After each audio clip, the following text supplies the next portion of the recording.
Welcome in to a special AMP interview. My name is Ben Dubose. I'm your host, news editor with the AMP publications team. Today we're joined by Gregory Muha, Director of Conferences, Exhibits, and Sponsorships at AMP. Greg, thanks for taking the time. How are you? I'm doing great. Thanks, Ben. Good to be with you today. Yeah, I'm thrilled to talk to you about, certainly there's a lot of things going on with your job, but I think the biggest thing on your plate right now is the upcoming AMP 2023 Annual Conference and Expo in Denver, correct? For sure. Yeah, I know that's nearly 3 months away, so we'll get into some of the highlights as we progress. But I think a good place to start, before we get into specifics of the event, just introduce yourself to our audience. For anyone that doesn't know you, Greg, what's some of your background and what's your day-to-day role like with staff here at AMP? Sure, happy to do that. I'm obviously in the conferences area with AMP, and I have a long background there. I've worked in other associations for 25 plus years in the events area, and have done conferences that have ranged anywhere from 150 individuals upwards of 40,000 individuals, exhibitors from 10, 15 tabletops all the way up to 2,500 exhibitors. So have done large shows, small shows, vertically focused events, horizontal events all around the world. So lot of insight and experience there. But I've also been in associations for the bulk of my career, and I've had different roles within membership and customer service and product development, sector development. So I understand how associations are platforms from which members and constituents can really benefit from. And I understand how to help them harness that, how to leverage that, and look at associations as integrated platforms from which they can really drive visibility within these platforms and how to showcase new products, showcase technical aptitude and technical leadership and things of that nature. So that's a little bit about the background part. How I got here at AMP, I've been with AMP since its inception. I was part of the legacy SSPC side of the merger. I had membership, customer service, business development, and publications there. And when we started out as AMP, I was the director of industry and partner engagement. So I've rolled into this position in June, effective June 20 of 2022, and really excited by it because AMP really is the only place for the audiences that we serve. When you think about the materials industry and a lot of the corrosion protection and prevention that we've done and the coatings, protective coatings type activities that our organization has done, there's really not a place that has that similar kind of one-stop shop. So I'm really excited by what's going on. And on the day-to-day front, I have a great team of people who have a lot of experience, professionals in the meetings planning industry. They work with putting together conferences, working with vendors, exhibits, sponsorship, putting together the types of content. So we're excited about what the possibilities could be for us for Denver and beyond. I come from the legacy NACE side of the fence, so I'm thrilled to talk to people on the SSPC side. Of course, we overlap a lot in our combined organization. When you talk to your legacy SSPC crowd, what are their takeaways for how this merger is going, and what are some of the things that, when you bring an event like this together, combining NACE and SSPC and really putting the corrosion control and protective coatings communities together, what are some of the benefits that are available now that weren't there 3 or 4 years ago when these groups were separate? I think from the onset, just human natural response, there's a little bit of fear and trepidation about how's this going to impact me, where's it going to fit. But I think as they pull things back and they look and see where there really weren't a lot of areas where the two organizations were competing. They've been very complementary to each other. And I think sometimes it's just a little bit more about understanding how we can learn from each other and where there's benefits where one can lead into the other or vice versa. I'm starting to see people recognize those opportunities a little bit more now that they realize, hey, there is a place for me here, and the things that I'm used to, they're not going away. They are here. They might look a little different. They might feel a little different. So I would say that's primarily what I've been hearing. But on the content side, I think there's a lot to be learned from the two different sides. I mean, if you think about the food chain, if you will, Legacy NACE had a significant amount of connections within the asset owner community. And so obviously they drive a lot of the business for contractors. And Legacy NACE, or I'm sorry, Legacy SSPC, over 50% of the membership there were contractors. So if you think about the connection between asset owners and contractors, it's just a natural fit there. And then the food chain on down kind of flows from there. So I feel personally that within the confines of our event portfolio and products, we have to do everything in our power to really show value to our asset owner community, to our contractor community, because if we're hitting the mark with them, that's going to flow on down through the ecosystem, if you will. And that's what we're trying to do with this year's event. You mentioned earlier about feedback that we got from the 2022 event. We took that very seriously. And we did hear from our contractor community that they didn't necessarily see where they fit in the 2022 version of the event. And some of that was just from the simple fact that when you're planning events, it's more than a 12-month cycle out. And for a lot of the written papers and the reviewed papers, they're in process. In 2022, we were working on 2023 already. So we did realize that we needed to add some non-written paper type of content, and that's where we tried to create some focus. So we are looking to bring more content in. We do have a bit more coming in for contractors and owners and other parts of our community. But even now, between now and the Denver event, we're still continuing to add more. I had a conversation today with another association, National Insulation Association, about bringing in an oral only type piece of content, a panel discussion type session on insulation and corrosion under insulation and how that might resonate with our audience. And one of the things that they talked about doing was tying it into the contractor demographic, because contractors are very important to that demographic as well. So we're looking where are some other partner organizations that we can do that with. And then we've also reached out to a lot of our members who were from those segments that were saying, hey, we didn't necessarily see ourselves in that community in the 2022 event. So we're trying to work with them to create types of content that would resonate with their peers and within their sphere of influence. And so we're seeing some of those come into play. And as a result, we do have the peer-reviewed paper sessions coming in. We've got 53 of those. It's going to amount to nearly 620 paper presentations. But we've got 26 forums. We've got 4 workshops.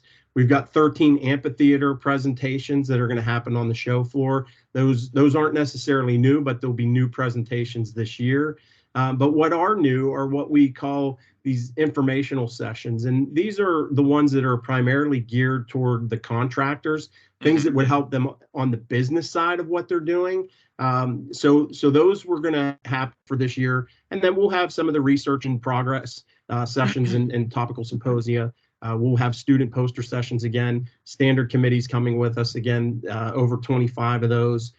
29 technical committees and communities of interest. That's something that's completely new. And that's been a real benefit from the merger, where these communities of interest can pop up anywhere. And so I know our colleague Dustin Young has been working really hard with that area and Heather Hill and the membership team to bring the communities of interest to life. So we're going to have 29 of those type activities going on.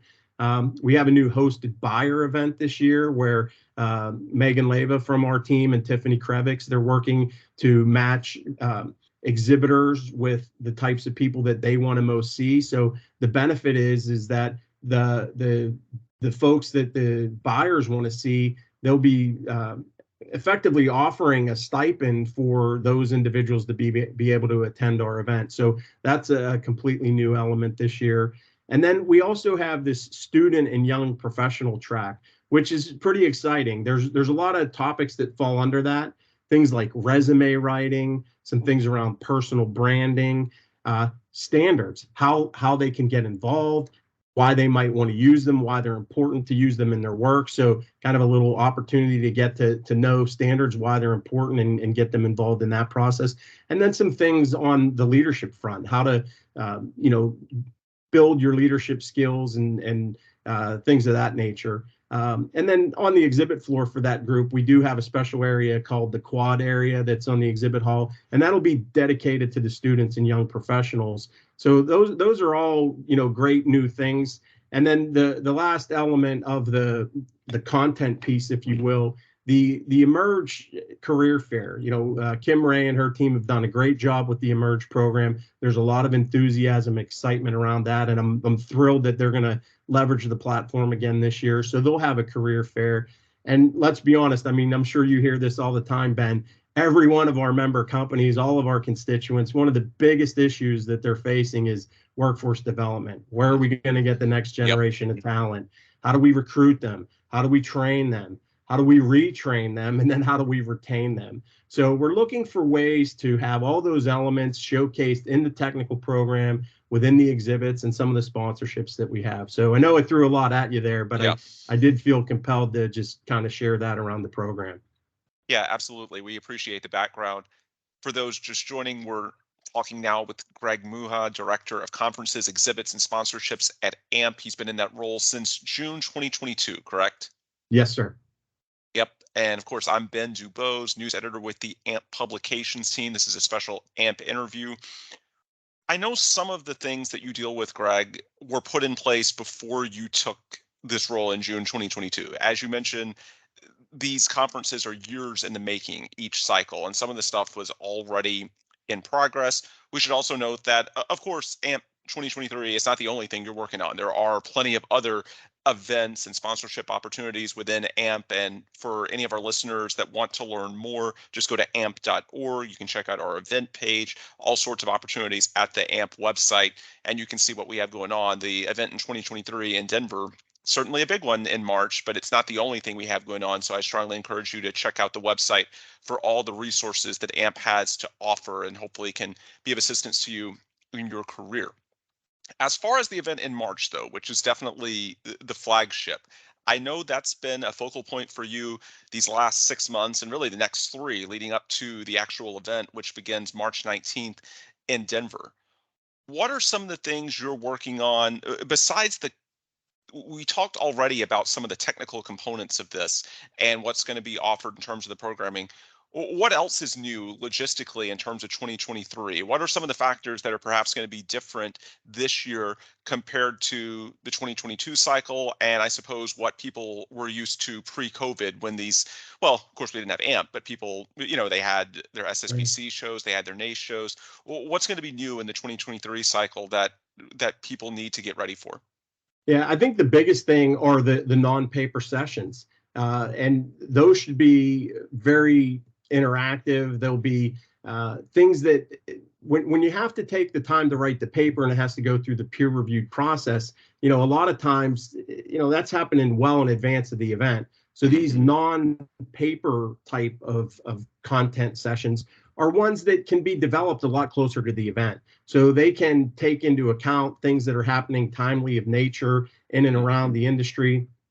So I would say, really look to those for some of the things that are happening, most recently. If you think about some of the failures that happen, every day we hear about some sort of a collapse or some sort of a, whether it's a pedestrian bridge or a road bridge or a sinkhole. There's a lot of things that are happening on the infrastructure side of our world that, pop up in any given day. So the beauty of some of these sessions that are being put together for 2023, they may have a focal point as they're starting out, but if something happens within, the leading month or a couple of weeks before the event, those sessions will be able to pivot and focus on those kind of topical areas. Whereas the ones that are the written papers and peer reviewed, they kind of have to stick to the script because that's what is part of that initial symposium. So I would say that's really the biggest difference. They'll also be more kind of panel in nature, conversational in nature. So I'm hopeful that we get a lot of good Q&A sessions out of that. And by no means do I want to make people think that the peer-reviewed papers are not important. They are. They're the bread and butter. And, we are a technical organization and we have a ton of subject matter experts. And those sessions are critical to the content of the conference. But what we heard in the 2022 feedback was that, there are some people that are maybe not as technical in nature. Some of the craft workers, maybe some of the areas where people want to learn a little bit more kind of, not that high level area. So we're doing our best to bring some of those types of sessions in that give an overview of an industry or a vertical, or maybe it's a little bit more of a deeper dive look at a particular failure from an analysis standpoint that's not just highly technical in nature. Mm-hmm. So those would be the things that I would say are probably most different that people ought to be on the lookout for. I'm guessing something that could be a good different for people. The schedule should be a bit more set in 2023 than 2022, I would think, in terms of expectations. When I think back to the big events we had in the previous cycle, of course, we had the final Coatings Plus in December 2021, and then we had the first annual AMP annual conference, that is, in March 2022. And there were just so many shifting dynamics with COVID policies and whatnot that, of course, we did the best we could, but there was inevitably going to be a lot of turnover when it comes to, what speakers are available, what sessions are available, simply because of the rules that were in place at the time. And some people just logistically were not able to be there. Whereas this cycle, it seems like that, at least in terms of speakers and topics, we should have a bit more certainty in the schedule, which thus provides more value to attendees because, and again, it's not that it was ever AMP's fault. We're all doing the best we could in that environment, but the environment at least feels a bit more stable for this cycle, which potentially has benefit to the attendee, right? Absolutely. And I got to say, Leslie Martinez from our team did a yeoman's amount of work in 2022 and bringing that all together. There were so many moving parts, and they had some changes where their director had recently resigned, and so she really stepped in and delivered on the 2022 event, and she's doing that again this year. She's bringing a lot of that together, and you're absolutely right. It is going to be more stable. And interestingly, I recently attended a mid-sized show roundtable of other similar type associations that put together events similar in size, maybe not in content, but similar in size to the one that AMP does with our annual conference. And I'm happy to report what we were hearing from a lot of those. There were 17 organizations represented at that roundtable.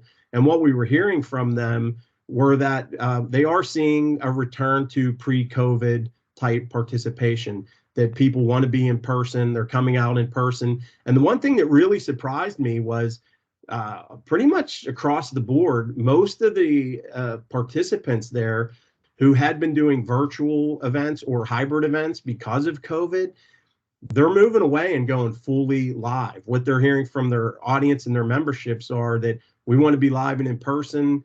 Doing the hybrid and doing the virtual creates a lot of challenges. It's costly, and it hasn't really created the value for folks. So I think as a result of a lot of that, we are going to see more stability and more of a return to what we saw before the pandemic.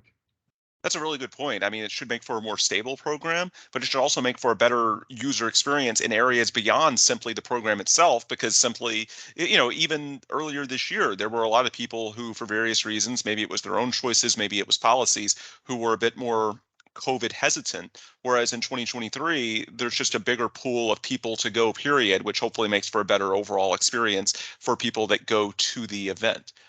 One of the other things that I know people are aware of, and we talk about it constantly in the industry, there's so many supply chain pressures. You're seeing so many inflationary pressures. We hear it all the time talking to people out in the field, your contractors, your manufacturers, people on all segments of the industry. And unfortunately, those of us at AMP, I mean, we're dealing with our own inflationary pressures as well.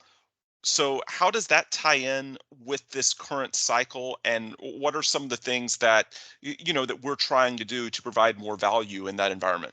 Sure. Yeah, that's a great question and a great point. And it's been interesting because coming into the role in June, obviously you want to take stock of what you have and make an assessment. And so one of the first things that I did was take a look at some benchmarking and where are we at in terms of our costs and our revenues and our pricing and all those things. And one of the things that I was pretty surprised to learn that 2019 was the last year before the pandemic that you could really kind of use as a baseline. Right. 2020 and 2021 were kind of anomalies and kind of hard to look at. So really, when you look at 2019 and 2022, that's where the real baseline is that you can do a pretty good apples to apples comparison. Hmm. And I was stunned. Number one, expense wise, from 2019 to 2022, we went up 34%. It was over $1 million, almost $1.1 million. And when you look at where those increases came from, it was from vendors and outside services, things like exhibit decorators and contractors, the the uh, the catering, the audio and visual, the shipping, the printing, all those types of things. And the events industry is one that's really reliant on local labor. And so when we go to a lot of these local venues, a big part of that increase was because our vendors who have to hire seasonal help for when shows are in their cities, they're now having to go to temporary agencies, and it's costing them much more to get the labor. So a lot of the bartenders and a lot of the servers on the catering side of things, or some of the labor that would help with the booth setups and the pipe and the drape setups, they're having to go to temp agencies. And so, those costs get passed along. So that makes it a challenge. But the other thing that was surprising was, as we did some benchmarking and we looked at other industry events, some that are in our world, some that are kind of sort of, but not really. But American Petroleum Institute and ASNI, who does the Mega Rust event, and ASM International, who does a variety of events, Department of Defense events, National Insulation Association that I mentioned previously, and SAE International. What we came to find is that on average, we were anywhere from $225 to $505 below the average cost of those benchmark events. So while our costs were going up 34% from 2019 to 2022, our registration rates had only gone up 3%. And it doesn't take Einstein to figure out that math is not going to allow you to be sustainable Right. with your product area. So we did have to make some pricing adjustments. And what we did was we just took ourselves right into that, putting us in that average ballpark with the benchmark companies. So the reality is that, the inflationary things that we'll see for 2023, we didn't really factor that into the pricing. We just wanted to get into that middle part of being average in the benchmarking. So that's where we're at. So, people will see that, price increase when they go to register. But we had our first kind of benchmark moment earlier this week, where we took a look at the early registrations, and it is very early, but we were tracking almost double ahead. I was pleased to see that on the full conference registration rate, which is, the one that is most impacted by folks in terms of, that's always been traditionally the most expensive registration rate. But this time last year, we had, I think it was 54 or 56 registrants, and this year we're sitting at about 96 or 98. So that's tracking a little ahead. I wish I could tell you it's a trend, but it's only the first report. So, we'll certainly be mindful of that. But the one thing that stood out is that for that being $225 to $500 different and or down, our event is a 5-day event. So we have 5 days of content, and the other benchmarking events we were looking at were anywhere from 2 to 3 days. The other thing that we saw is that we do provide for those full conference registrants the full conference proceedings, which is effectively about a $1,600 value. So with the full conference registration, you're getting all the papers. As I mentioned, this year it's in the neighborhood of 620 papers. So we're providing a lot of value there, but we were on the lower end of the average price. So we brought that up. We're not looking to continue to do that, but quite honestly, the legacy organizations weren't good about making minor adjustments as things went along. They kind of went and made one fell swoop at a time. So I think looking forward, we probably have to do a better job of just making smaller adjustments as we go. So that's something that me and my team are going to have to take a look at. But we're certainly feeling the pinch, like a lot of others on that supply chain. And I could tell you, when I came into the role in June of 2020, I certainly wasn't looking to come in and say, hey, I want to go in there and raise prices and things of that nature. But it's part of the world that we live in right now. Yeah. And I think people should be able to understand that, because again, no matter your business, I think you're feeling that on some level. And I think the important thing to keep in mind is that, it's just the other side of the same coin. Even if, Yeah.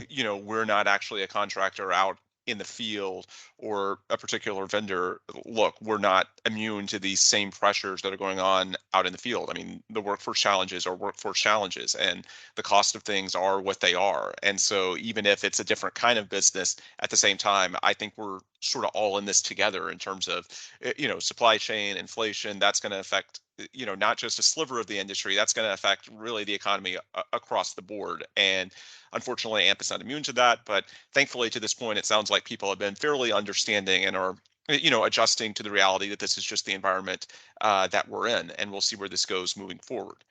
As Yeah, far as, and the go one ahead. one thing I'll just add to that is, and really what me and my team have been talking about is it has made us really understand that we're asking our members and our customers to invest into coming to these events, and so we have to be mindful that there's the value there. And so in everything that we're doing, that's what we're talking about, is that if our members are putting their hard-earned money down to come to these conferences, we have to do everything in our power to make sure that we create that Yep. value.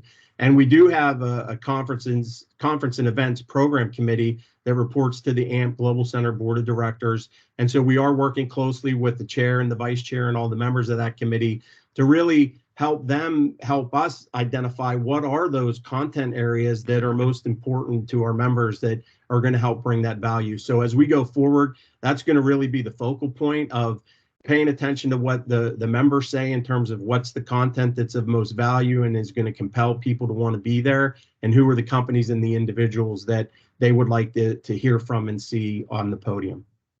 So as we wind down this interview and look forward to the 3 months leading up to the big event in Denver, March 2023, what are some of the key dates that members or really anyone in the corrosion control or protective coatings industry that may be listening should know? As we're recording this in December, I know the advanced registration period is open. I know there's a housing window. Just what are some of the key dates that people should be mindful of as these upcoming weeks progress? Yeah, if people take one thing away from this today on the dates, it's January 19th. That's when the advanced pricing registration changes, and then the prices go to the regular rate. So I would say make sure that you register by January 19th. The housing deadline is probably in a similar time frame there. So it actually probably is a little longer, but when you're making your registration, get that hotel in as well, and take care of that. But the other dates, we will be going to print with our advanced program in that end of January, early February timeframe. Again, because of the supply chain issues, and shipping and whatnot. So we're working closely with all of our organizers and all of our staff colleagues to make sure that we get all the latest and greatest in there. So those deadlines will be coming up. And then certainly after that deadline passes, we'll make sure we update the conference app. So the latest and greatest will be there as well. But I would say January 19th, that's where the real focus is. Yep. Meet that deadline and everybody should be good to go. Yep. And of course, if you want specifics further than what Greg just provided, you can just go to amp.org and you can pretty easily find all of the key dates there. Greg, before we sign off, any last words for our audience? If someone's on the fence about whether this is the year to attend, what's your sales pitch to them? What's your hook? Yeah, the one thing that I've noticed about the AMP communities is when you go to an AMP event, it is like a reunion, and you do see a lot of people who know each other, and it's been a while since they've seen each other. And just leading up to this year, we had the Central Conference, we had the Eastern Conference, we had our Standards Technology Exchange. I was at all of those events, and I saw a similar look and feel for all of them. People really happy to be connected. So I would say, if you haven't seen your good friends and colleagues that you're used to seeing at the AMP events, that's a definite reason to want to be there. Lots of good networking. We've got a really strong exhibit, a lot of good hands-on displays, equipment displays that supplement the technical program. David Briley and his team, JP Velasquez and Elena Blanco, they've been doing a great job to take care of those folks. So definitely want to get to see them. And again, on the sponsorship side, a lot of good fun sponsorships. The Dairyland Lounge sponsorship is back again this year. And so Tiffany Krevix and Sherry McCaskey have been doing a good job on that one as well. So lots of good things going on there. I guess the last thing that I would mention is we do have a keynote with Terry Bradshaw. And, he's a real character. I'm based in Pittsburgh, so for me, it's a thrill. I didn't have anything to do with that. I don't want people to think, hey, put a Pittsburgh guy here and they're bringing in Terry Bradshaw. That was done before I had gotten on board. But I am excited for that. He's a unique person, and he's been through a lot, and he has a pretty good story to share and a good story to tell. And my experience has been the keynotes for AMP events have always been outstanding. So I'm sure that's going to be another one this year. Good stuff. And I strongly suspect, especially those in the Pittsburgh area, but really everyone that's coming next March to Denver is looking forward to that. I think Terry's very engaging as a keynote speaker. I think his advice can apply across a number of businesses, and really the entire event, it should be really fun. I know last year it was great to get back together, but I think 2023 might be the first really pre-pandemic norm, if you will. You want to go back to 2018, 2019. And of course, back then we weren't even merged. So I guess it's not even, a pre-pandemic norm, because it's going to be for AMP, it's the first time. So this should be Absolutely. something really, really exciting. It is. And I think the one thing I would say to people who, whether you've been to the events before or you've not been, whatever has or hasn't happened in the past, I mean, I can't do anything about that because I wasn't there. But what I will say is, the team is focused on providing value. So, what you like, let us know. What you don't like, let us know. We want to hear the feedback, and we're going to do everything we can to address it.